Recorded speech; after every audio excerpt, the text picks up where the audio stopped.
Nayaganj, Collectorganj, बिराना road, शिवाला महत्वपूर्ण बाज़ारें हैं। जो बाज़ारों में बाहर का आदमी आता है, पूरे प्रदेश भर से लोग आते हैं, लेकिन यहाँ पार्किंग की सुविधा नहीं है। सबसे पहले तो पार्किंग की सुविधा करनी ही मेरी प्राथमिकता होगी। दूसरा, ये मोहल्ला जो ये विधानसभा में ऐसे बहुत से मोहल्ले हैं जो बहुत पुराने कानपुर की तरह के बने हुए हैं। सपा यहाँ कभी रही नहीं। पिछली बार कांग्रेस का और सपा का गठबंधन हुआ था। बाद में वो गठबंधन नहीं, जनता को ठगने वाला ठगबंधन था। बाद में जनता जान गई कि हम ऐसे विधायक जिसने कभी 5 साल अच्छे कोई काम ही नहीं किए, सिर्फ एक काम किया इन्होंने, एनआरसी के मुद्दे पे जिस तरीके से मुसलमानों को मतलब जो आंदोलन में उनका सहयोग में साथ में खड़े हुए, जिससे यहाँ के जिन बहुसंख्यक ने इनको वोट दिया था उनको तकलीफ हुई कि हमने अकेले अल्पसंख्यक के वोट से विधायक नहीं बने थे, इनको बहुसंख्यक ने भी वोट दिया था। कोई नहीं कह सकता कि मोदी जी ने कभी जातिवाद को लेके या किसी धर्मवाद को लेके कोई योजना बनाई या पूजनीय योगी आदित्यनाथ जी ने करी। लेकिन ये जो राजनीतिक दल के लोग हैं, ये राजनीतिक दल के लोगों को लगने लगा कि मोदी तो अभी तक सिर्फ कुछ जातियों का था, अब उसने तो सभी लोगों, सभी धर्मों के लोगों को काम करने लगे। उससे ये सारे लोगों के अंदर बौखलाहट शुरू हो गई और इसी तरीके से वो अल्पसंख्यकों के बीच में जाकर कहते हैं कि अगर दोबारा रिपीट हो गई भाजपा की सरकार तो तुम्हारा बहुत नुकसान हो जाएगा। इस तरीके की बातचीत कर रहे हैं, लेकिन जनता को बहुत फर्क नहीं पड़ रहा है। नमस्कार, मैं हूं मेराज। आप देख रहे हैं लोक जन संदेश। लोक जन संदेश में आपका स्वागत है। आज हम मौजूद हैं आर्य नगर विधानसभा में और हमारे साथ मौजूद हैं ऐसी शख्सियत जो कि परिचय की मोहताज नहीं है। जी हाँ, सुरेश अवस्थी जी जो आर्य नगर प्रत्याशी बीजेपी प्रत्याशी हैं, उनसे हम खास बात करेंगे। आप अगर क्षेत्र की जनता आपको चुनती है और आप विधायक बनते हैं तो क्या विकास कार्य रहेंगे? सबसे पहले तो आपके चैनल को बहुत बहुत धन्यवाद। देखिए, यहाँ जो मूलभूत समस्याएं हैं, चूँकि अब जो आर्य नगर विधानसभा है, इस विधानसभा में व्यापारी, चूँकि नयागंज, कलेक्टरगंज, बिराना रोड, शिवाला महत्वपूर्ण बाज़ारें हैं। जो बाज़ारों में बाहर का आदमी आता है, पूरे प्रदेश भर से लोग आते हैं, लेकिन यहाँ पार्किंग की सुविधा नहीं है। सबसे पहले तो पार्किंग की सुविधा करनी ही मेरी प्राथमिकता होगी। दूसरा, ये मोहल्ला जो ये विधानसभा में ऐसे बहुत से मोहल्ले हैं जो बहुत पुराने कानपुर की तरह के बने हुए हैं। उसमें पीने की पानी की बहुत तगड़ी समस्या है, उसमें सीवर की निकासी की बहुत समस्या है, उसमें रोडों की बहुत समस्या है। जो यहाँ पर गलियों में जिस तरीके से मकड़ी के तार की तरह जो आपके तार हैं, उसमें कभी भी जनहानि हो सकती है, उसकी बहुत बड़ी समस्या है। दूसरा, यहाँ स्वास्थ्य सेवाएं बहुत अच्छी नहीं हैं, एजुकेशन का भी बहुत अच्छा व्यवस्थाएं नहीं है। ये सब मेरी प्राथमिकता पे होंगी। ऐसा माना जा रहा है जैसे सपा प्रत्याशी अमिताभ वाजपेयी हैं, उनसे कड़ी टक्कर मानी जा रही है। क्या ऐसा संभव है? काहे की कड़ी टक्कर? सपा यहाँ कभी रही नहीं। पिछली बार कांग्रेस का और सपा का गठबंधन हुआ था। बाद में वो गठबंधन नहीं, जनता को ठगने वाला ठगबंधन था।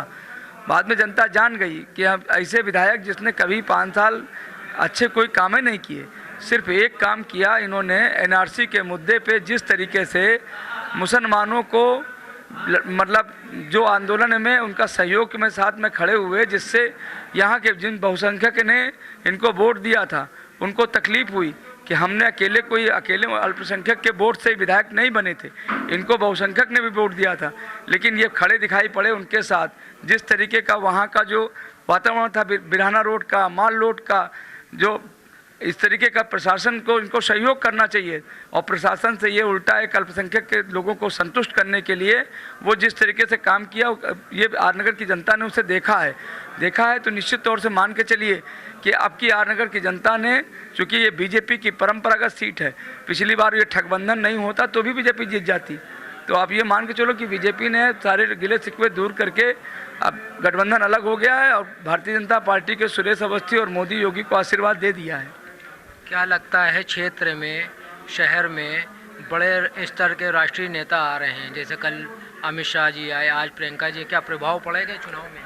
निश्चित तौर से। अब हमें तो प्रियंका का विषय में नहीं मालूम, लेकिन जिस तरीके से हम सबके नेता आदरणीय अमित शाह जी आए और जनता का इतना जन सैलाब उमड़ा, और वो भी इसी विधानसभा ही का था, मात्र 60 नोटिस में, 4 घंटे 5 घंटे की नोटिस में इतना जन सैलाब उमड़ा, उससे स्पष्ट है कि भारतीय जनता पार्टी ने जो जन कल्याणकारी योजनाएं हमारे मोदी जी ने और पूजनीय योगी आदित्यनाथ जी ने किया है, उससे जनता उनको आशीर्वाद दे चुकी है। भारतीय जनता पार्टी के कमल को फूल के खिलने से कोई रोक नहीं सकता।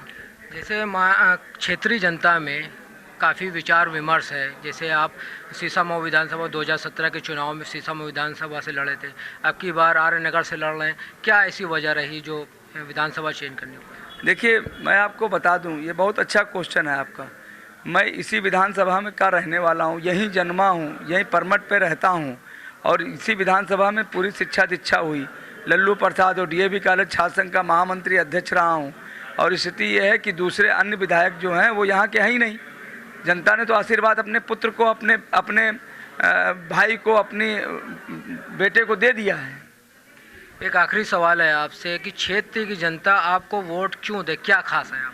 देखिए, वोट हमने कहाँ कहा, हमने तो भारतीय जनता पार्टी के कमल का फूल सिंबल होता है। हम तो पार्टी बेसिस हैं, हम थोड़ी ना है कि हम हैं तो विश्वास है। हमारा मोदी हैं, योगी हैं, इन्होंने काम किया है, जनता के बीच में गरीबों को आंसू पहुँचा है। कोरोना में फ्री वैक्सीन, फ्री राशन हम लोगों ने दिया है। हमने तमाम ऐसी योजनाएं, चाहे प्रधानमंत्री आवास योजना हो, चाहे हमने गरीबों के बीच में जाकर जो उनका दिलों में राज बनाया है। भारतीय जनता पार्टी में कोई प्रत्याशी नहीं, सिर्फ कमल का फूल प्रत्याशी होता है, उसको आधार मान के हम चुनाव लड़ने आए हैं। एक आखिरी सवाल और है आपसे, जैसे चुनाव आता है तो हिंदू, मुस्लिम, धर्म, वर्ग, इन सबों को मुद्दे उड़ जाते हैं। ऐसा नहीं हो सकता है कि इंसानियत को लेकर बात हो, इंसानियत को लेकर चुनाव लड़ा जाए? देखिए, बहुत सुंदर क्वेश्चन है आपका। हमारी 5 साल की सरकार या 8 साल की सरकार, इन्होंने पूरा नारा दिया सबका साथ, सबका विकास, सबका विश्वास, और हमने इसी के ऊपर अपनी सरकार को भी चलाया। कोई नहीं कह सकता कि मोदी जी ने कभी जातिवाद को लेके या किसी धर्मवाद को लेके कोई योजना बनाई या पूजनीय योगी आदित्यनाथ जी ने करी। लेकिन ये जो राजनीतिक दल के लोग हैं, ये राजनीतिक दल के लोगों को लगने लगा कि मोदी तो अभी तक सिर्फ कुछ जातियों का था, अब उसने तो सभी लोगों, सभी धर्मों के लोगों को काम करने लगे। उससे ये सारे लोगों के अंदर बौखलाहट शुरू हो गई, और इसी तरीके से वो अल्पसंख्यकों के बीच में जाकर कहते हैं कि अगर दोबारा रिपीट हो गई भाजपा की सरकार तो तुम्हारा बहुत नुकसान हो जाएगा। इस तरीके की बातचीत कर रहे हैं, लेकिन जनता को बहुत फर्क नहीं पड़ रहा है। ये थे बीजेपी प्रत्याशी आर्य नगर से सुरेश अवस्थी जी, जिन्होंने हमारे सवालों का बेबाकी से सारे सवालों का जवाब दिया है। तब तक आप देखते रहिए लोक जनसंदेश। कैमरामैन संतोष पांडे के साथ मेराज। कानपुर से लेकर लखनऊ तक, हमीरपुर से लेकर सुल्तानपुर, फर्रुखाबाद से कन्नौज तक, क्या है जनता का मिजाज? यूपी विधानसभा चुनाव को लेकर गांव-गांव, शहर-शहर पहुंच रही है लोक जनसंदेश की टीम, और जानने का प्रयास है मतदाता का क्या है रुझान। क्या इस बार हो पाएगा बदलाव? देखिए विजन यूपी में।